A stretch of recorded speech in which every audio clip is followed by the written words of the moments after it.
Hello and welcome, everybody. This is Hear Her Sports Fast Track. I'm Elizabeth Emery, and thank you for tuning in.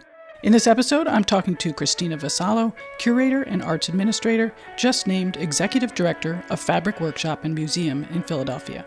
Apropos to this podcast, Christina is also an avid cyclist with type 1 diabetes. She and I met and became friends in Cleveland, where she's been the ED of Spaces Gallery for the past 6 years. It's so exciting that Christina is moving to such a terrific organization as the Fabric Workshop. Christina is wonderfully energetic and definitely badass, so Philadelphia is lucky to have her. On a personal note, of course, I will miss her very much. This fast track consists of excerpts about diabetes, bike commuting, and bike touring, taken from a longer, sprawling recording. And this week's episode is sponsored by Sufferfest Beer, founded and led by female athlete Caitlin Landisberg. Sufferfest Beer is created with ingredients that go the extra mile. Wanting to celebrate her finish line moments, Caitlin was searching for a beer that had great flavor without compromising her autoimmune disease. So she took matters into her own hands and spent years developing the beer that she wanted to see in the world. Try Sufferfest Sweet and Balanced Head Start Stout, brewed with coconut water and Equator coffee, or the FKT Pale Ale with ingredients like black cherry currant and sea salt. Sufferfest Beer is inspired by athletes and adventurers. Definitely check out their website, sufferfestbeer.com, for profiles of the Sufferfest athletes and descriptions of all their beers. And now, let's get right to it and meet Christina. Welcome, Christina. I've been really looking forward to this because we are friends and colleagues, and so it's really exciting that we're going to do an official recording of our laughing conversation. Bring it on. I'm stoked. Bring it on. All right. I do want to talk about calling ourselves athletes or not athletes. I would opt to not call myself an athlete. I would call myself an active person. And as we have sort of discussed offline in the past, I think that is a byproduct of being a diabetic, and the age in which I grew up and the age in which my mother grew up. She was also a type 1 diabetic, and she was sort of born in the dark ages of diabetes research in the 1950s. And they had no idea what was wrong with her, and they even operated on her brain to figure out what the heck was going on. And eventually they figured out, okay, she's just diabetic. And so I think that instilled in her a real sort of fear of it's a chronic condition, right? And how to behave and what was appropriate and what she would be able to do. And I think that sort of fed into my own life. And as a kid, there was this real anxiety around me playing sports.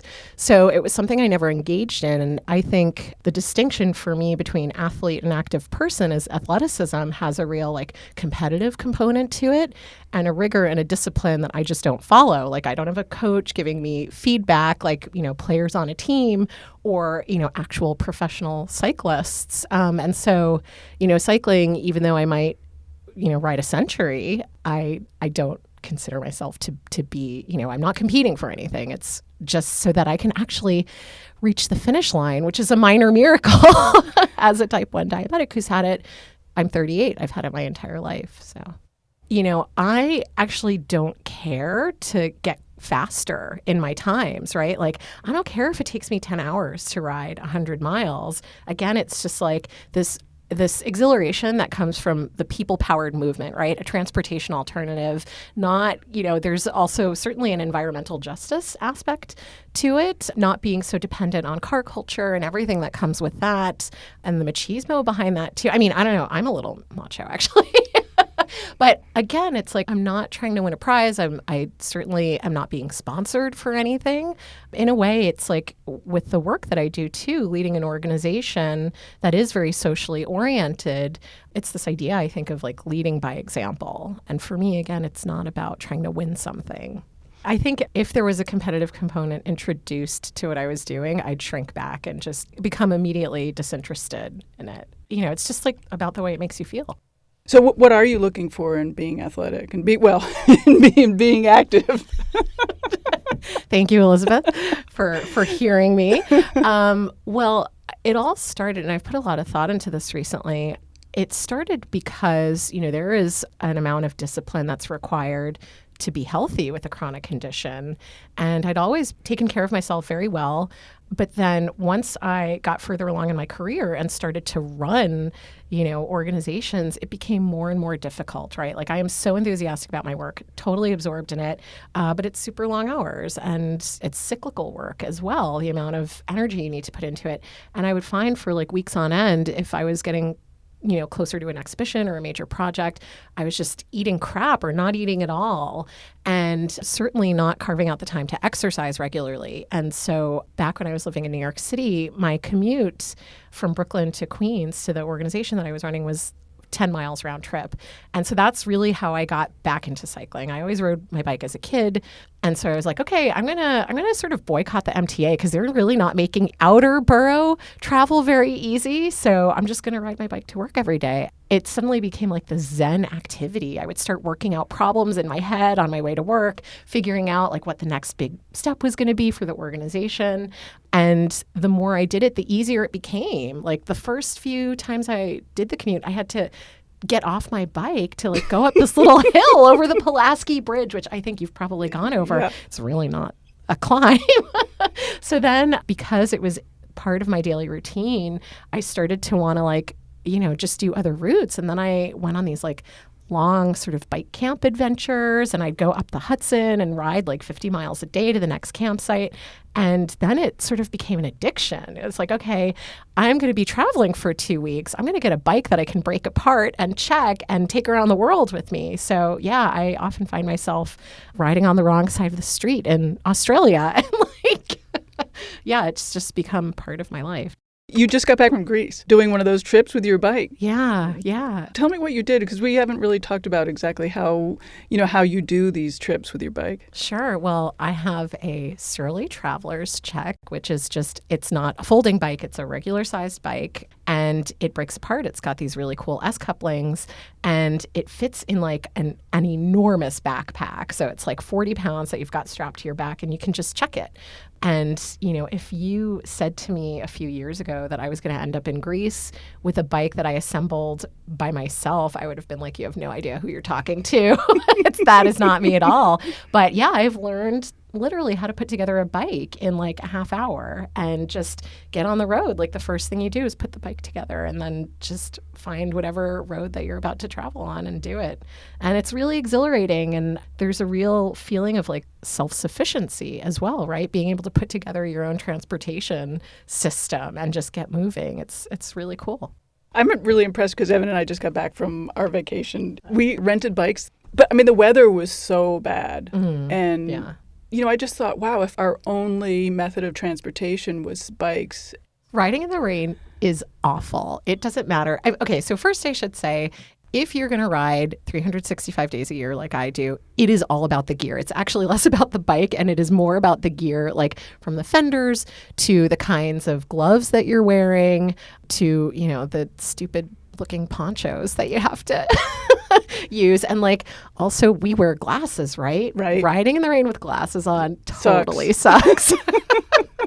So like I've recently invested in contact lenses, which are also kind of awful. But yeah, I mean, I have gone on trips where there is no public transportation involved or car rental. It is strictly about like going from point A to point B on the bike. And it is miserable. Like you arrive and your shoes are like, they're sopping wet. And, you just have to like take it as it comes, dry off, and then start the next day. Right. I recently, so every year I do a ride from here to Sandusky and then take the ferry to Kelly's Island and camp for 2 nights. And it's one of the things I love about living in Cleveland. And this year, for various reasons, I had to do it later. I did it in October. Usually I do it in the summer. And I just sort of relied on my sense of like tradition and, this is, just get on this one road and you're on it for like 8 hours and then you're finally there. I get to the ferry and it's locked up and there's no ferries leaving from Sandusky. And the sign was like, it's another like 3 hours to the other place where the ferry goes. And I rode almost entirely in the rain. And I was so annoyed and disappointed that I just camped in Sandusky at a really crappy like KOA. And then woke up at 4 a.m. in the middle of a lightning storm, broke camp, and then just rode the 60 miles back home because I was so miserable. I just was I didn't even check the Weather Channel. let's talk a little bit about your diabetes and sort of explain, I mean, particularly since you hadn't been riding a lot and hadn't been active, you decided you wanted to commute by bike. How did the diabetes and dealing with managing that as a sort of a more active person, how did that happen? Yeah. Well, I should backtrack and say a couple of years before that, my mother had passed away and she died of complications from cancer, but the diabetes really played a role in the sort of degradation of her body. You know, when a parent dies, you think daily about your own mortality. And I was sort of stuck in that mindset for a good year after she died. And I had convinced myself that I was going to run a marathon with like no training whatsoever. And so, you know, whatever, I just like read a bunch of articles online. I was like, okay, my long runs, I made it up to 13 miles on a long run day. And then it just totally screwed with my week. Like the entire week, I just couldn't get normal. My blood sugars were extremely low. I would overcompensate and like eat too much to get back to normal. And then I'd get too high and have an awful headache. And it was just like, I can't control this. Plus, I don't like running because too many things bounce up and down. It's not the most comfortable experience as a woman. And so anyway, that was sort of in the back of my head. And I was like, okay, don't be a dummy. You've run 13 miles in your life. Like you've proved that you can do this. So you can definitely ride a bike for 10 miles. It's just a different kind of activity, different muscles. And my body reacts differently. And it wasn't until I started cycling over longer distances with more and more hills that I realized like a flat ride of like 60 miles affects my body very differently than, say, a shorter ride of like 20 miles, but with climbs. And I realized that this body is actually built for climbing and distance. It's not really built for speed. And so I actually do very well on climbs, but I have to make sure that I have those like Cliff Bars and those shot. I actually really like the shot blocks because they're easy to open with one hand. They're like gummy bears kind of, but they work really well. And so it's just understanding like what are the tools that I need to take with me and constantly checking in with myself, checking my blood sugar. And again, that's why I'm never going to care if I can do a century in 7 hours. You know, for me, like 9-something hours is just fine because I have to take the pit stops. I have to check in and I have to eat something along the way. Right. Are you really rigorous? I mean, do you say, okay, every hour I have to have X number of shot blocks or X amount of liquid? I have always been very symptomatic. So I know before I check my glucose levels that I'm low or that I'm high. You just feel different. When you're low, it's harder to form cohesive thoughts. Your legs feel a little rubbery. And so like this is what starts to happen before it's too low. And so that would often sort of be my guide. I'm also very strict about like every hour getting out of the saddle. Otherwise your butt really starts to hurt. So that's usually when I take my opportunity to do all that stuff. I recently did the math. I did a talk that was very much based in this concept right now that we're discussing. And I had figured out how many times a year I take insulin shots because I'm not on the pump. It's something that I'm not ready to engage with yet. And it's almost like 1,500 shots a year of insulin. And I take it 4 times a day on average. And then I check my blood sugar levels 5 times a day on average. So that was something close to like 1,800. I'm a pincushion, basically.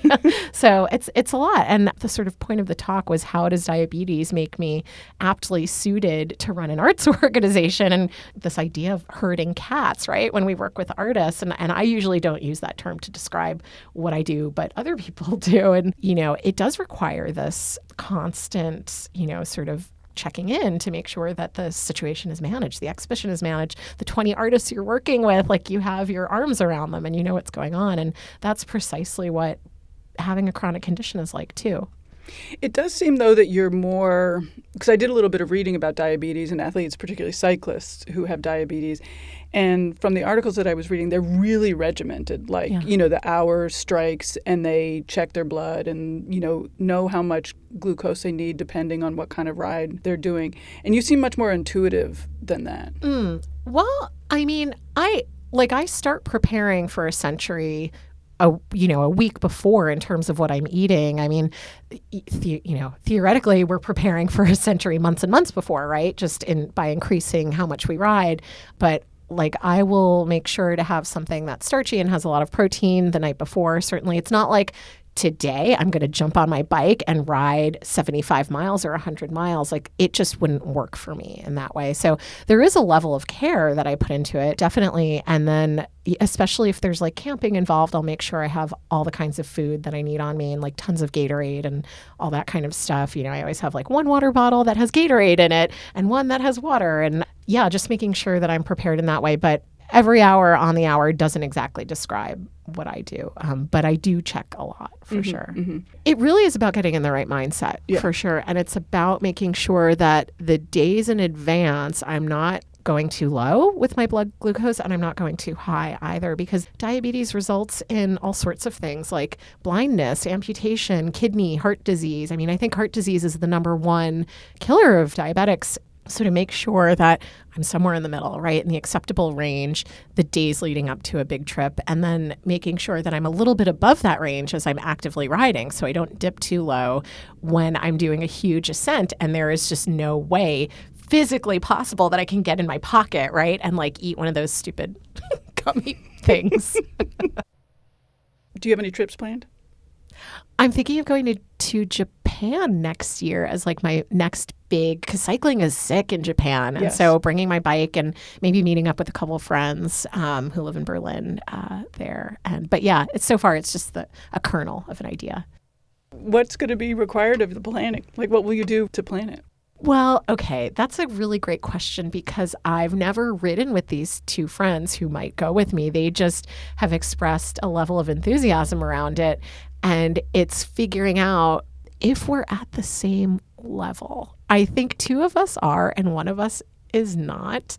And one of us is a little bit more of someone who would like to take her time. And when I can be a little ruthless when I'm on a trip like this. Like, I do want to get from point A to point B in a shorter amount of time, even though I said I don't care if it takes 10 hours to ride a century.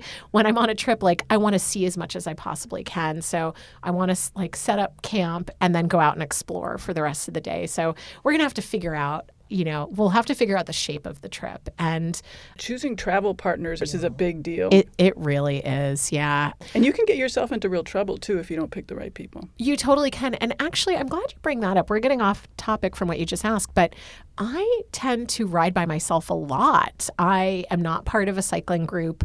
And I'm actually a very social person, so it's a little weird that in this part of my life, I would choose to do it as a solo activity. But I sort of suffer from not wanting to drag anyone down, but then also getting really annoyed when someone isn't as strong of a cyclist as I am. And so it is really hard to find a good match. Yeah, so cycling is for me very much a solo activity, but I also like to, it's a place where I get a lot of thinking done too. So maybe it's better that way for me. I really like the solo riding. Yeah. For that reason, for thinking, sort of working problems out. And you're just in charge. You can do whatever you want. Right. Well, thank you, Christina, for being here. It was a real pleasure. Thank you, Elizabeth. It was fun. I hope you enjoyed this Fast Track with Christina. A tiny note that our conversation was actually recorded quite a while ago. Sadly, I didn't just take a vacation. Thank you for taking the time to listen, and thanks to Sufferfest for supporting the program. Be sure to tell your friends about the podcast and about fantastic, strong women speaking up and doing amazing things. Hear Her Sports was launched to increase media coverage of female athletes and women in sport. 44% of athletes are women, and only 4% of sports media coverage is about women. If you have comments or suggestions, call our hotline at 725-BE-BADASS. That's 725-222-3277. That's 725-222-3277. Our design is by the great Agnes Studio and music by the band Goldmines. Till next time, bye-bye. I mean, peanut butter and jelly sandwiches are the jam.